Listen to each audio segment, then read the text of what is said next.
অনুরোধ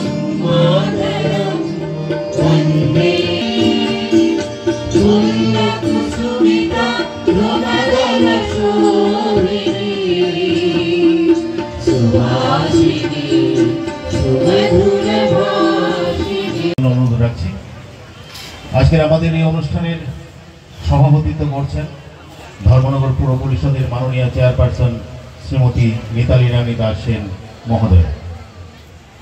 জনসাধারণের কাছে সবিনয় অনুরোধ থাকবে, আমরা বিগত দিনে যেভাবে ওনার সুস্থতার জন্য আমরা কাতর চিত্তে প্রার্থনা করেছি ঈশ্বরের কাছে, আগামী দিনও আমরা সেইভাবে ওনার দ্রুত সুস্থতার জন্য আমাদের কাছে যতটুকু খবর আছে উনি অনেকটা সুস্থতার দিকে এগিয়ে যাচ্ছেন, অনেকটা উন্নত চিকিৎসার জন্য সাড়া দিয়েছেন।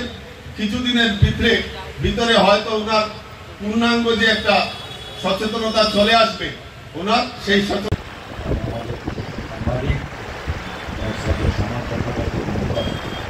এবং বিভিন্ন বিদ্যালয় থেকে আগত শিক্ষক শিক্ষিকা মণ্ডলী এবং আমার পূর্বদিনে আমার ছাত্র জীবনের বন্ধুরা, ছাত্রছাত্রী ভাই বোনেরা সকলকে শ্রদ্ধা অভিনন্দন এবং নমস্কার।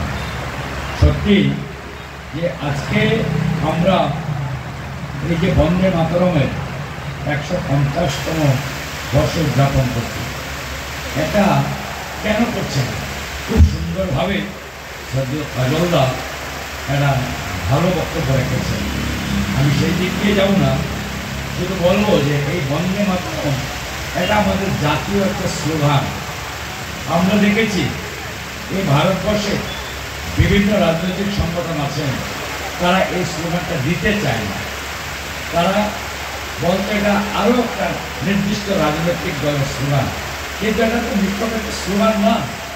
ভারতবর্ষে, পরাধীন ভারতবর্ষে আমাদের স্বাধীনতা সংগ্রামীদের উৎসাহিত করবার জন্য, আরও বেশি ব্রিটিশ বিরোধী মানসিকতা, তেজি সংগ্রামকে উদ্বুদ্ধ করার জন্য আমাদের সাহিত্য সম্রাট বঙ্কিমচন্দ্র চট্টোপাধ্যায় এই সংগীতটা লিখেছিলেন। কবিগুরু রবীন্দ্রনাথ ঠাকুর যেমনি এটাকে মর্যাদা দিয়েছেন, পরবর্তী সময়ে আমাদের দেশের শাসক গোষ্ঠী সেটাকে সেই রূপ মর্যাদা দেয়নি। কিন্তু আমরা 1925 সালে আমরা দেখেছি ডক্টর কেশব বলিরাম হেডগোয়া এই বন্দে মাতরম সঙ্গীতকে কিন্তু মর্যাদা দিয়েছিল। তারপরে স্বাধীন ভারতে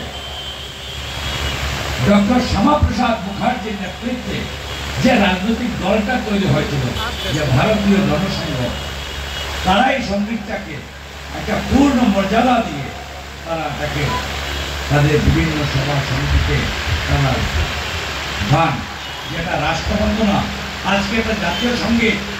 আমাদের দেশে কিন্তু যে আজকে জনগণ মনোবাদী যে জাতীয় সঙ্গীতটা আছে, সে বন্দে মাতরমটা একটা আমাদের জাতীয় সঙ্গীত, কিন্তু আমাদের দেশের, আমাদের রাজ্যের শাসক গোষ্ঠী সেটাকে মর্যাদা দেয়নি।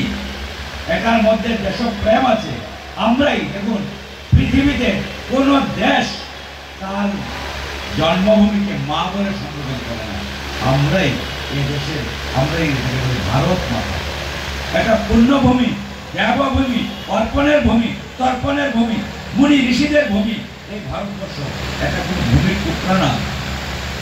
এইভাবে এটাকে অনুধাবন করার আজকের দিনে বিশেষ প্রয়োজন দেখা দিয়েছে।